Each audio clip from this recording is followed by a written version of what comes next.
One of the things that gets me incredibly excited is when I see people going after their dreams.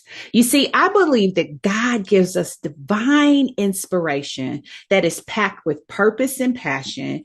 And if we are courageous enough to accept his invitation, we can realize our dreams. And every time I make connection with someone who is bold enough to go for it, it is simply beautiful. Here's what I want you to know, that there is nothing standing in the way of you being able to achieve your wildest dream except for you. And if you can usher yourself out of the way and really be courageous to take the steps forward, you can begin to see success in a way that will blow your mind. God wants to do that for you. In fact, he says exceedingly, abundantly, and above. He is a superlative God who wants to do more than you desire. And so, my challenge to you is to give him a chance to help you realize your wildest dreams. And I think today's story is going to let you know it can happen for you. Now, let's get into it. For the longest time, I secretly wanted more. I often found myself shrinking to fit in, settling for what was comfortable, and even selling myself short. Once I finally accepted that we deserve success and we are blessed with the power to achieve it, I stopped playing small. I'm serious about building a life I love, and you should be too. I'm Denise Taylor of DeniseTaylor.live, and welcome to Embrace Your Power. I help women prioritize themselves, their success, and their happiness. Now let's meet this week's achiever, whose story will inspire you to embrace your power and go. Well, hello there. It's Denise Taylor. You know, I'm always excited to have you join me every week right here on Embrace Your Power. Now, this is the place where you can count on me to encourage you to build a life that you love. You see, we believe that God has not given us a spirit of fear, but he's given us power. And when we embrace it, we truly can be, do, have, and achieve anything that we want. This is also the place where I lift voices of people who are doing it, who are making their dreams happen, who are overcoming obstacles and not allowing disappointment or distractions to stand in the way. And it is those testimonies that I hope encourage you to do the exact same thing. We believe in the success superpowers. And if you don't know what they are, let me play them back for you really quickly. Number one is see yourself successful. That's a game changer. You know, the Bible tells us as we see ourselves, we become. And so my challenge to you is think of yourself in the best light. Imagine the best version of yourself and then work to become her. Superpower number two is shake off fear. And that's a real. I know that fear can begin to set in, and it often robs us of our dreams, goals, and aspirations. But what I want you to do is to really learn to shake it off by discovering the truth about who you are. Number three is do the work. We have to put our hand to the plow. We have to get busy about our dreams, and we've got to do the work to bring them to pass. That means we got to be fit for the journey. And that is why number four is take care of you. The mantle of greatness associated with the dream and vision, as well as God's purpose for you, is heavy. You have to be fit for the journey, which means that you have to have strategies in place to take care of all aspects of who you are. And number five is hold fast to your faith. We're going to face uncertainty, and it's in those moments that we need to be able to draw upon the strength of our faith. Now, I believe the success superpowers will help you navigate your success journey. And even more, I would love to be a part of it. That's why I am showing up to make connection with you here. I'm offering programs to support you on that journey as well, because I understand that partnership accelerates progress. I'm so excited about our guest today because she too shows up to serve women who have aspirations and goals to be a business owner. Maria Venzant is joining us to talk about her experience in developing all of her businesses, the learnings she's had along the way, as well as her brand new podcast, Girl, Get Your Business Right. Now, I believe you're going to get multiple nuggets from our conversation. So make sure you gear yourself up to take good notes. But more than that, I want you to know I value being connected to you. You see, each and every week, I look forward to Thursday because I know I get to connect with you again. So if you haven't yet subscribed to this podcast, be sure to do so that you'll get notification every time I show up to make connection with you.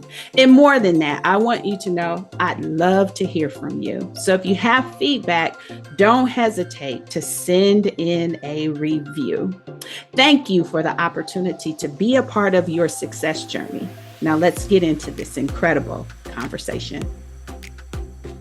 So I'm really excited to have Maria join me today here on Embrace Your Power. Let me tell you a little bit about my relationship with Maria.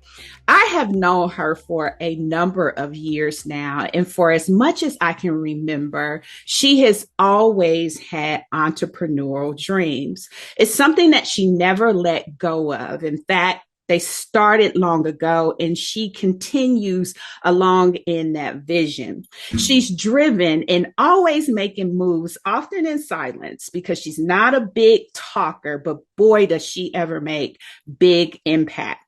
I think what I find most impressive about Maria is she trusts her instincts, and she's always known that she had the desire as well as the ability to make it happen. I love how she hangs her definition of herself on being a wife, a mom, and a boss. And we'll talk more about that when we go deeper. So Maria, do the honors of introducing yourself. All right. Well, like Denise said, my name is Maria Venzant. I am a wife, a mom, a boss lady, and I actually have the sign in the back right there. So I am a business coach. I am a serial entrepreneur, and I love helping women take their ideas and their hobbies and help them build their business to six figures. You know, what's interesting when I think about you is I feel like you really changed the narrative on boss, and you've embraced it and have built it out to be a brand. You've built it out to be a university. You've built it out to really be an experience that's more than just telling people what to do. Right. Mm-hmm. And so tell us a little bit more about your whole thoughts when you think of boss and about your journey to becoming a boss. My thoughts on being a boss is being a leader, being a motivational speaker. So people that I work with, that I help, that I guide, I'm also motivating them. I'm also encouraging them. A lot of my students that work in my company, they can just even call and talk to me about being discouraged or, feel like quitting. And I would just sit there for 45 minutes, an hour, however long it takes. And I'm there helping build them up. So it's not just being a boss to tell people what to do. It is also help guide them through their life journey as well. And I always want to see everybody become a boss. So people that have worked in my company, I've helped them start the same company. So I am all for helping women become boss ladies and being able to go out and impact their community. That's beautiful. You know, one of the things that I love, especially that I'm seeing more of now, is how we are collaborating and helping one another to achieve our dreams and goals, how there's less competition and it's more about how can I help you be successful too. And I think that's what I see as a broad reach of how you show up and serve, whether it's within your university or helping to coach your clients, is you really have an earnest desire to see them grow, develop, and be successful. And that is a unique trait. And I'm so glad that that's a priority for you. So tell me a little bit about your journey as a mom. As a mom, so I had my daughter, actually, I got married at 20 and had my daughter at 20. And so I've been a mom my entire adult life, pretty much.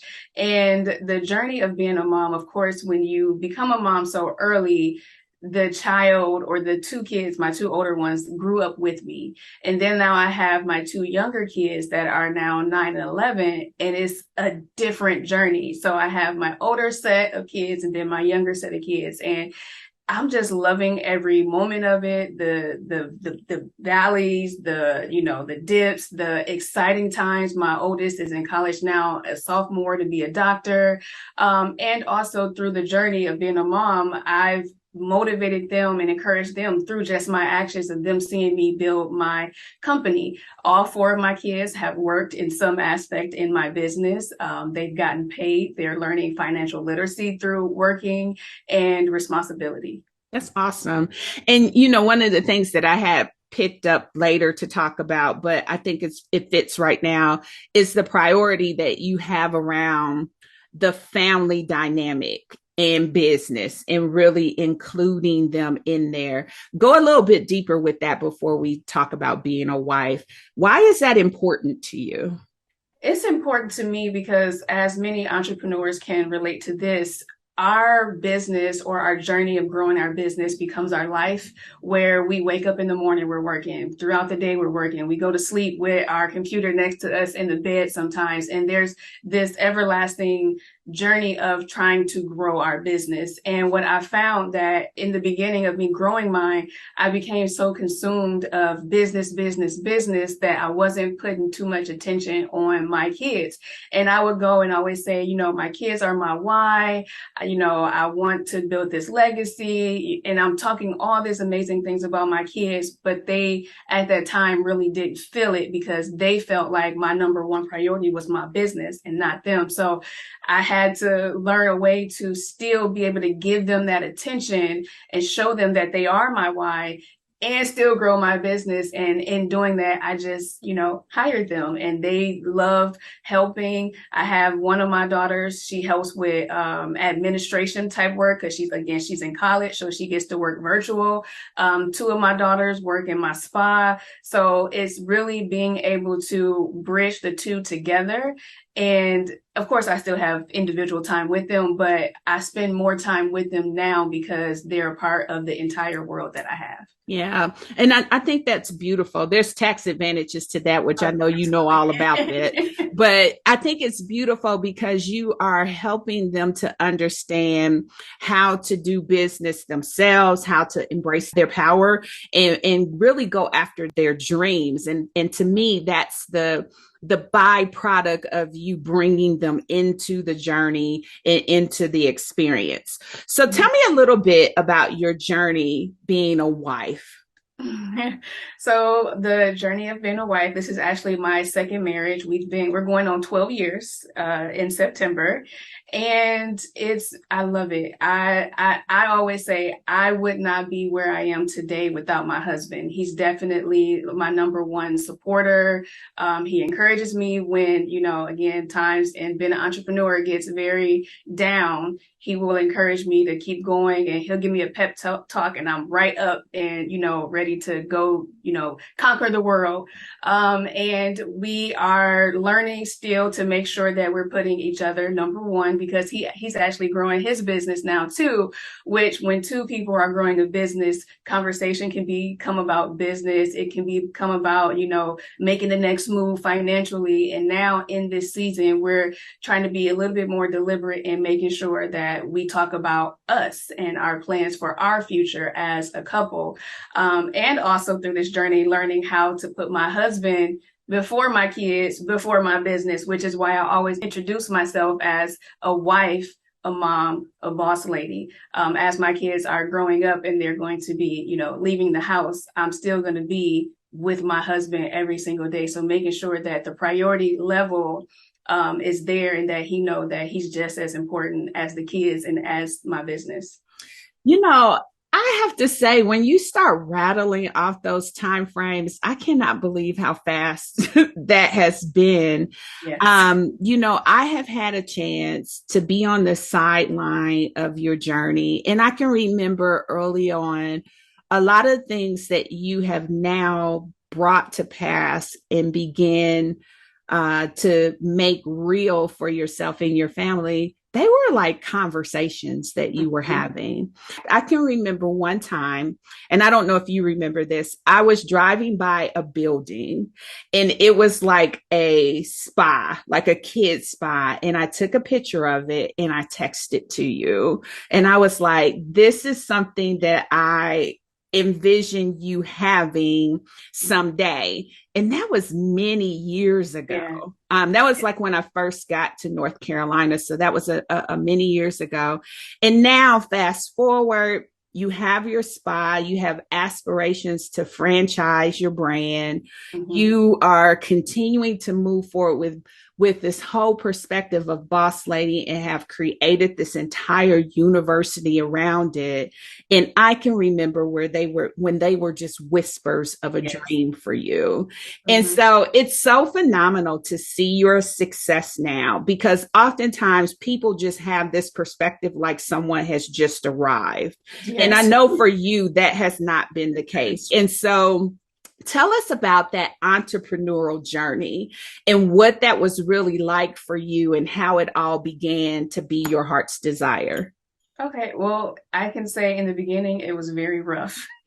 And it was rough. So I decided that I wanted to be an entrepreneur around the age of 19 because my grandmother, when she retired, bless her heart, she opened up an at-home or in-home daycare to be able to watch my daughter and some other kids in the neighborhood. And I watched her become this daycare owner and, an entrepreneur. And I knew that I wanted to work for myself. And I thought that maybe it was a daycare just like her. And it wasn't, which is okay. But the support wasn't there. So 20 years ago, being an entrepreneur, a woman entrepreneur, was not the thing like it is now, where everybody is talking about boss lady or, creating their own income. That was not the thing at all. I was actually in college to become a teacher, and then I changed it to community educator. And then I went to school for my master's degree to be able to work in a university. And it was going down the corporate route of go to school, get a job, do the career that way. And when I changed it to really, I quit my job and I went full force to be an entrepreneur, there was not support there from my family. Now, of course, from my husband, but from my family, they would always tease me. And I talk about this a lot in my story. They would call me Tommy from Martin, like, she doesn't have a job. You ain't got no job, that. And they would be like, oh, can you take me here? Or can you do this for me? Because their thoughts in their mind was, I'm at home doing nothing versus I'm trying to build this empire. I'm trying to build this legacy for my kids.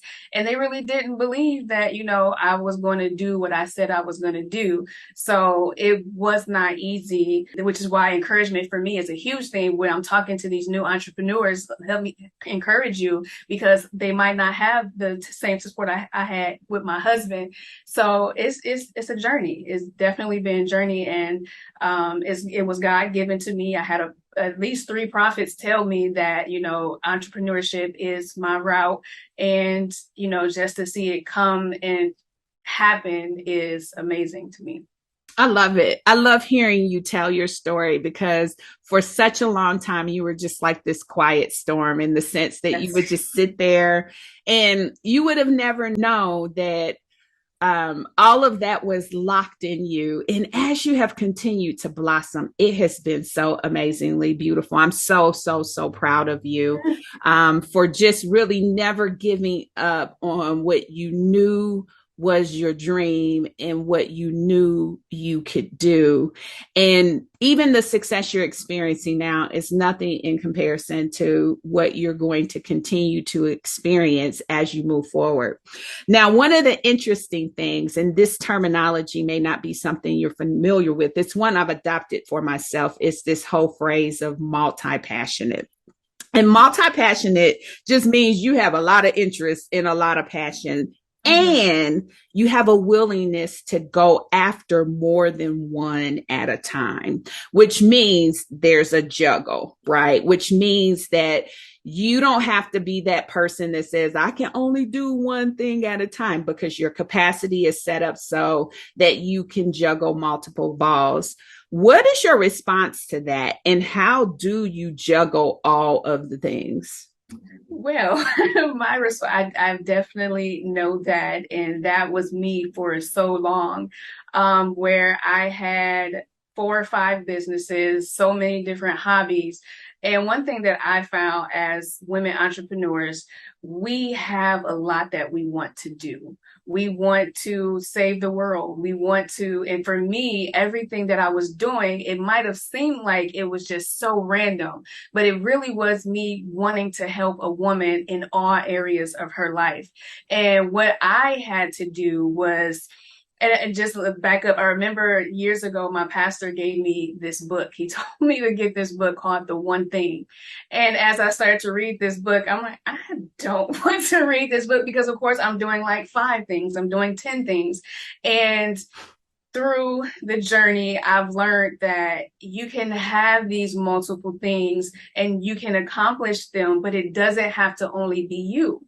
It can be in forms of partnerships. So one of my businesses was financial literacy, where I was helping people do credit and things like that. Well, I can partner with someone and have them do credit, or bring them on to my company and have that sector be ran by somebody else, not necessarily me. Whereas in the beginning, I was doing everything. I'm a realtor too. So I was doing real estate. I was doing credit bureau. I was doing Infinity. I was doing Boss Lady. I was doing Pretty Princess. And it was very overwhelming because as much as I say to juggle, and yes, I was juggling them all, my health, my mental health was not good. Mm-hmm. And I actually had therapy for that. And the therapist, well, why do you feel like you have to do it all? Why do you feel like, she said, I bought a house, but did you help me? No. She said, and it was okay, right? Yes. So it is really learning the juggle by delegating or creating partnerships. It does not have to be just you. And what I've learned, that when you have so many things at one time, you cannot give the one thing your 100% attention. Mm-hmm. So in this season where I am hiring like crazy, where I'm hiring a program manager, I'm hiring an operations, because I want the business to still grow, but it does not have to be me that has all the different legs and do everything in that business.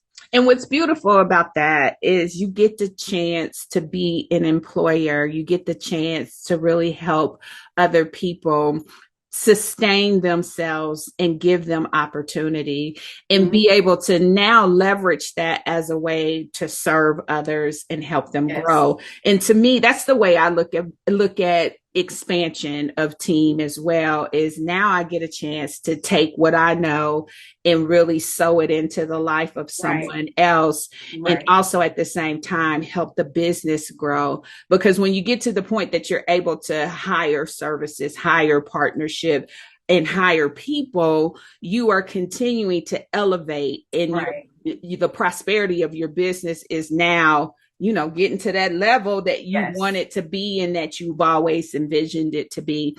I think Right. it is one of the things that I want to hone in on that you said was the necessity to really recognize you needed help, even in the form of therapy, because oftentimes we forsake the care of ourselves, and we have a responsibility to take care of ourselves. In fact, that's one of the success superpowers that I promote. We sometimes get so enthralled with doing it that we sacrifice ourselves in the process. And I think when you started talking about your experience of recognizing, whoa, it's a lot, and whoa, I need to get some help, it wasn't because there was incompetency. It was really a strategy to help you understand how to navigate where you were. What Yes. helped you realize that that was necessary and be courageous enough to take that step? One, my daughter, she actually was in therapy already. Actually, 2 of my daughters were in therapy, and seeing their growth, and wanting to learn how to help them. was really the driving force of me going to therapy.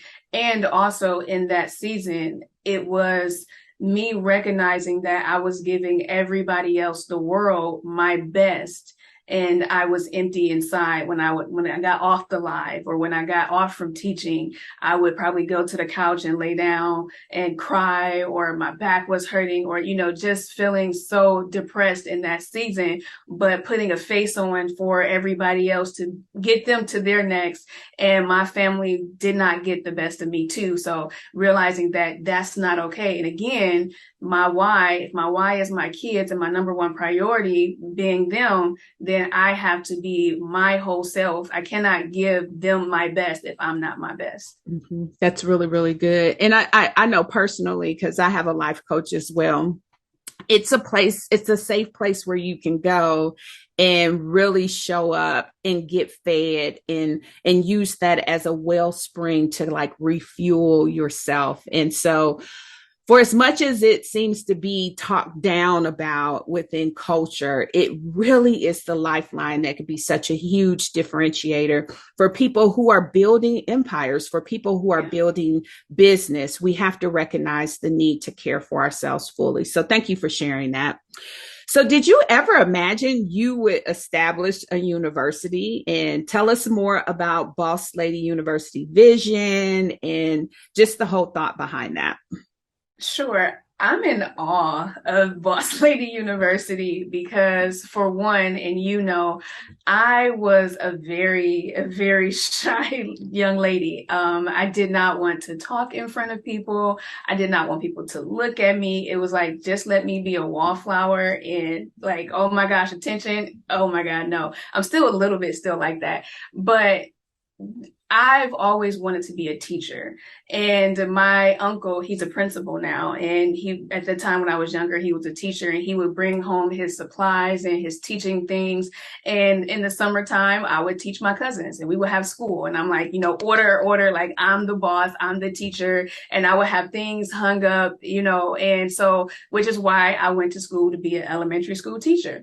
And in my student teaching days, I went into the school and was like, this is not my audience. So I changed my degree to community education and said, I'm going to go teach in the community. Still didn't know what it was that I wanted to do. I started teaching time management via, like, it wasn't Zoom because Zoom wasn't really a thing back then, but I would do like webinars teaching time management because I had my son, and I'm like, we're juggling, being moms and being a wife and trying to grow a business. And when I started my community organization, Infinity, it became a entrepreneur program where all my clients, I wanted to help them start a business. And one of my contractors at that time started to call me Boss Lady. And that's where Boss Lady University came from, the name, where she would just call me Boss Lady. Like, yes, Boss Lady. Okay, yeah, come on, Boss Lady, let's go do this. And as I was teaching these women, it began to grow. And then I got a coach, a mentor, and she helped me learn how to do courses online, learn how to teach in Facebook groups, and create ebooks and things like that. So it took this little seed of me wanting to be a teacher as a kid, and grew to finding my audience and finding my story and finding myself and my passion, and developing into this university. And now I have my university, and now one of my goals on my board is to go and teach at a university, a 4-year university. So I love helping and impacting women and, getting them to their next. I think one of the things that I find most impressive, especially when you just made the comment about on your board, there is not many things that I haven't heard you speak of that you haven't gone for.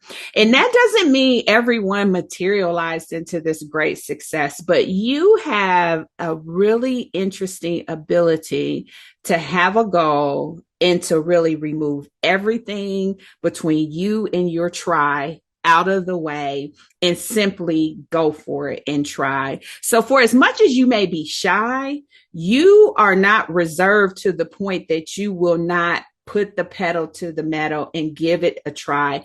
How do you describe how you are so willing to bet on yourself and at least try to go for your goals and your dream. Like, where did that come from? That definitely came from my grandmother and my mom, but the courage to do it honestly is my husband, because he's my support, he's my rock. He's when I go, I know that when I try, he's there supporting me. So I have this person in my corner letting me know you can do it. And when it does not look like I want it to look like, he's still in that corner saying, it's okay, we got this. Or, again, I talk about support a lot, him cooking the meals, him getting the kids ready for school and things like that, so that I can try, so that I can do it. I'm pretty sure it would have been a lot tougher had I not had him, helping me and encouraging me through it all. So I had someone in my corner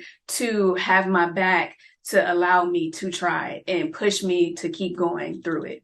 So, one of the things I know to be true, and we share this one aspect in common, is that so many people feel alone and they feel unsupported. And this is the reason why you need to forge relationships. So, Yeah, to your credit and to mine, we do have spouses that support us, right? But not everybody has that. And that's where relationships like coaches and mentors, that's where those things come into play and can absolutely. become the energizer that is necessary. So Mhm. tell me a little bit about your journey, not with being a coach, but being willing to be coached, and how that's been integral to your success. Well, without a coach, I would not have ever gone virtual like this. I'm pretty sure I probably somehow would have found my voice, but it maybe would have taken longer. Through having my first coach, definitely credit her to getting me on a platform and getting used to being in front of people. Now, it was a stepping stone, because this is virtual, so I'm not really in front of people, but I am. And being coachable and being open to what she saw in me and taking the steps to become that. And then once I became what she saw in me, I have a new coach who sees even more greatness and connecting, my vision to God's vision, and really pushing my brand and motivating me to go even higher than what I thought that I can go. So really, like you said, having a coach or a mentor will help you with that encouragement. If you don't have that at home, it will help you with seeing your potential when you don't quite see it in yourself. I was very comfortable with making six figures a year. And I'm like, I'm gonna help other people make six figures. But my coach that I have now, she said, "Oh no, you're seven figures and beyond. Like what you have inside of you is bigger than what you even see right now." So having somebody to see that greatness in you and then helping you pull it out is necessary. And so now, as you have now shifted, right? Because you're right, being coachable is one seat, but you've shifted and now you're continuing to show up and do that for others. You're coaching others, you're mentoring others. What do you see from that seat that would be helpful for us to know? As the coach, Mm-hmm. as the coach, just being able to pour into somebody else like I've been poured into, and especially when that person does not have that spouse or that family, because my family is very supportive now.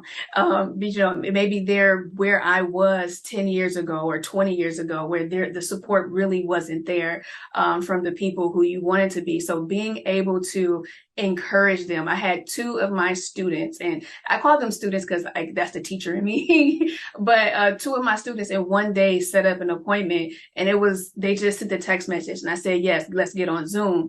And they were ready to quit. And it was just me spending that time encouraging in them through my personal journey, through what I see in them, and just giving them that motivation to keep going to where, they're ready. They did not quit. They're still going. And then also as the coach slash, I have my contractors, some of my students contract with me, being able to write my first 5-figure check to somebody. Like, so that was their check for the month. Being able to do that not just me earning 5 figures a month, being able to pay somebody else 5 figures. So I just had a tear when some of my contractors, even if it was 4 figures, knowing that that was the first time they've ever probably gotten that much in a month. So just being able to be for people what I've had and what they need. Yeah, that's powerful. That is really, really powerful. And I know that you've had the success of helping to get someone to that 6 figure level as well in their entrepreneurial journey. And that's a huge accomplishment, to be in the seat to coach someone where they can hit that type of level of performance. So what are your top 3 tips for aspiring entrepreneurs? Number one, get a coach. Get a coach / mentor. However, it's pretty much the same thing. But having a mentor will speed up your progress than if you were to go and try to figure it out on your own. Mm-hmm. So I have friends who started off at the same time as me as entrepreneurs, but you're seeing that I got a coach and seeing the difference in the two. A coach is vital. A coach is necessary if you're going to get to, that goal that you just don't know how to get to. That mentor coach knows how to get you there. So that's, for me, one of the best investments. I will continue. And if you even look at millionaires and billionaires, they even have coaches, and they talk about how much they spend to go to different conferences, go to workshops, go to be coached one-on-one, like spending 5 figures for an hour conversation with a coach. So it's important. And if people who are making millions and billions are doing it, we need to be doing that too. So that's my number one tip, having a coach. Number two, and this is actually what I teach in my university, learn the foundation of having a business. It's not just, and this was my mistake, and it's not just going out and getting an EIN number or maybe getting your LLC and then you think you're good. There's so much more to having a business. So really learning about being a business owner, whether it's having insurance, commercial insurance, a business bank account, business credit card, building business credit, all those different things. It's more than just the passion that we have for whatever it is that we're doing. We miss out on a lot when we don't have that foundation. One of my businesses was financial. I had a financial business for a hot second, and I was helping people do the PPP loan. And this is what kind of shifted me to really help entrepreneurs build their foundation, because so many women, they were doing hair, they did nails, things like that, did not have a foundation. They were great at doing nails and hair, but they didn't have a business bank account. They didn't put it on their taxes. They didn't do these things. And therefore they missed out on a lot of money because they did not have the foundation. So now I really teach foundation. So as an entrepreneur, a new entrepreneur, you need to become a student in learning how to have a business. Mm-hmm. Number 3, mental health. I want us to kick the saying of I'll sleep when I'm dead, or, team no sleep. That is not healthy. Again, if we want to become 6-figure business owners or millionaires or whatever, they value their rest. They have systems. They value mental health. They exercise. They eat healthy because how important it is to the brain to become functional. So again, learning the things that we need to know about business. And one of those things is mental health and wellness, having a therapist, eating healthy, sleeping, taking me time. It's okay to take a day off. It's okay to take a week off and have a vacation. It's okay. That's good. That's so good. One of the things that you tapped into there was what you realized people were deficient in, which was getting their business right. And now I understand what's behind the brand that you have launched in terms of your recent challenges, as well as your podcast. And so when we come back, we'll talk a little bit more about the Girl Get Your Business Right brand. The thing I love most about Maria's journey is how she was willing to allow it to evolve. She didn't get stuck, but she continued to allow it to become even more impactful and effective as it grew. You see, one of the things about our lives is we get a chance to make impact and influence. And anytime you get an opportunity to make impact for good and influence for betterment, you've got a secret recipe for success. What I like about the way that Maria shows up is she wants to make a difference in the lives of others. She has experienced success, and now she becomes a collaborator to help others do the same.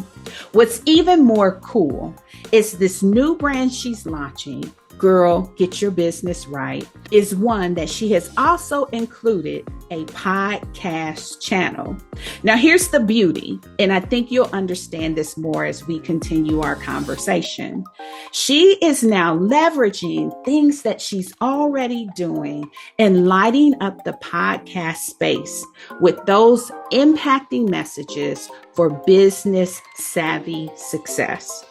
The whole context around her podcast is to really help women get their business stable and solidified and take advantage of opportunities. Now, what's really incredible is introducing the podcast channel has helped to further her reach into more spaces.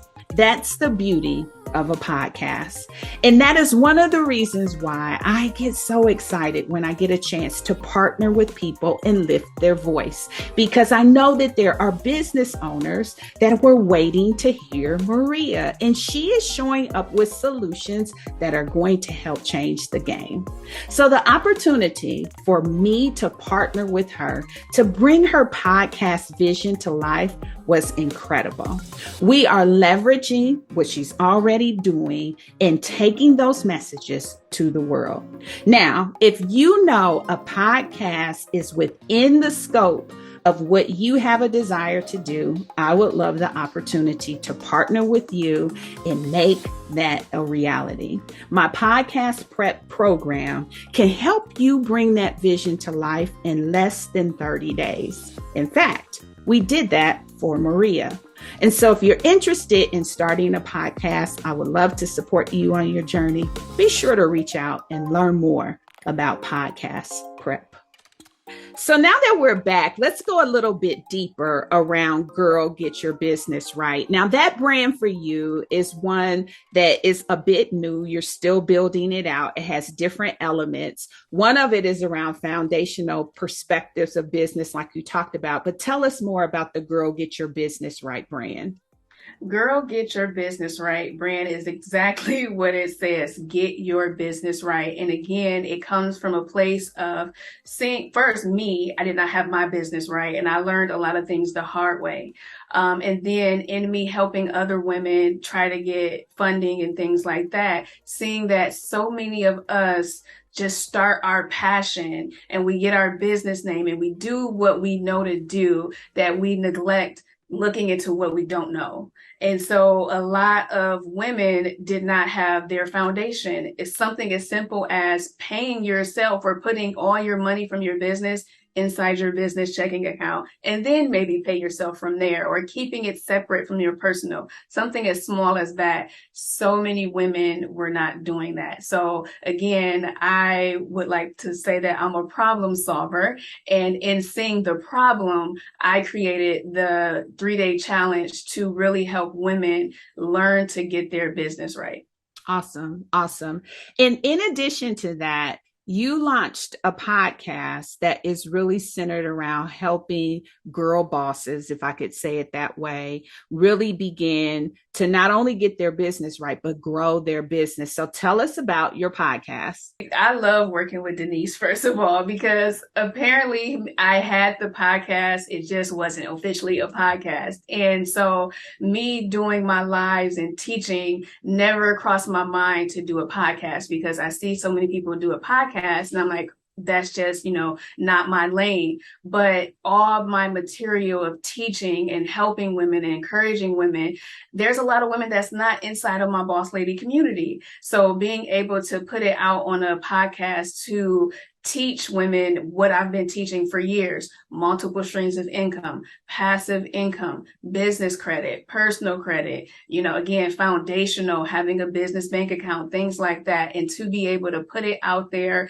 in a podcast and also YouTube channel, because people are fed in different ways. Not everybody that likes video want to hear a podcast, or vice versa. They probably want to hear a podcast while they're driving and not watch the video. So being able to get my message out there to the world in different ways to be able to impact people, like I say, I want to impact people. Absolutely. And one of the most incredible things is, and I think you're going to realize this, is how far reaching you'll be able to go with your podcast now that you have it launched. And so it was an incredible opportunity to be able to partner with you. And I think one of the things that I really like about the relationship is what you said, which is leveraging content. A lot of people are apprehensive because they think, I have to add this as something else to do. Mm-hmm. But when you really streamline process, like you said, and begin to leverage what you're already doing, it becomes another arm to extend your reach. And so one of the things that we were able to do in supporting you with Podcast Prep is just bring another channel to what you were already doing here and reach a different audience that you can now begin to serve. So tell us a little bit about your experience with Podcast Prep and your journey with that. Well, one, I knew very little about having a podcast. Of course, I listen to podcasts all the time, but being in the podcast prep and being walked through the steps of, okay, put this here, do this like this, editing, and you guys help with the editing part, it has made the process very simple. Instead of, like you're saying, if I was thinking like, oh, this is something else for me to do, I do so much already, I don't have the time, you guys have definitely made it a very seamless process to where I just get my content from off of Facebook, plug it into the portal thing, and it's up the following Sunday. Yeah. So it's a very easy process. And again, like you said, it's giving me another channel to be able to reach women that I want to serve. Yeah, it's really as seamless as that, especially for you, because you're already showing up and you're already having the right kind of conversations. And it was about streamlining the process. And I'm really excited because I think the Girl Get Your Business Right brand is one that is going to immediately resonate with the aspiring entrepreneur. And it's going to make a connection with them when they hear and see you of what is possible for them. And so I appreciate the opportunity to be able to support you. And I know so many great things are going to come from you being able to tap into that as a channel. So thank you for allowing us to support you in that way. Now, around these parts, we really are about challenging everyone to build a life that they love. I believe that God has not given us a spirit of fear. He's given us power. And when we embrace it, we truly can be, do, have, and achieve what we want. At the end of every podcast, I love to tap into wisdom. And so let's just see what you would say to your younger self as it relates to these three key topics. What would you tell your younger self about life if you could? Life, I would tell my younger self that it's okay to listen to people. It's okay to listen to the older generation when they impart their wisdom, and take it and, utilize it. I just look back on different things my grandfather told me as a younger person, as a young adult, and I was just like, psh, I'm not doing it that way. I'm doing it this way. And now I look back and I wish I would have listened to him, because you know what? He was right. So I would tell my younger self, it's okay to listen to people who have been through what you might end up going through, or they've done it a different way. And it's okay to really take in their advice. Yeah, that's a super thing to recognize. And I often have those moments too, where I'm like, man, granddad was right about this one, Yes. and when they're telling you those things, you don't have experience to marry up to it. And so it just sounds so crazy to you at Yes. the time. But I am glad that they planted the seed and that you get that nugget of confirmation to come now to take you back to what they shared with you then. So, Mhm. love wisdom. What would you tell your younger self about love if you could? I would tell myself to love myself first, not to go out in search of love for somebody to love me, and I don't love myself. So when you love yourself completely, it's easier to receive love from other people, and you're more confident, and love is better when you love yourself. That's so powerful. And I too would say the same thing. We struggle with that. And there's a lot of things that feed into why we struggle. But if we could really get to the point to just really loving ourselves, man, we could save ourselves so much heartache. Absolutely. Absolutely. Absolutely. Okay. So finally, your happiness wisdom. What would you tell your younger self about happiness if you could? I would tell myself that happiness isn't everything. You just have to look for it. So even in the tough situations, the hard times, you can get happiness by looking, God, you're going through this. God has your back. You're going through this, and just look for the joy in everything that you're going through, to where that could be a learning opportunity.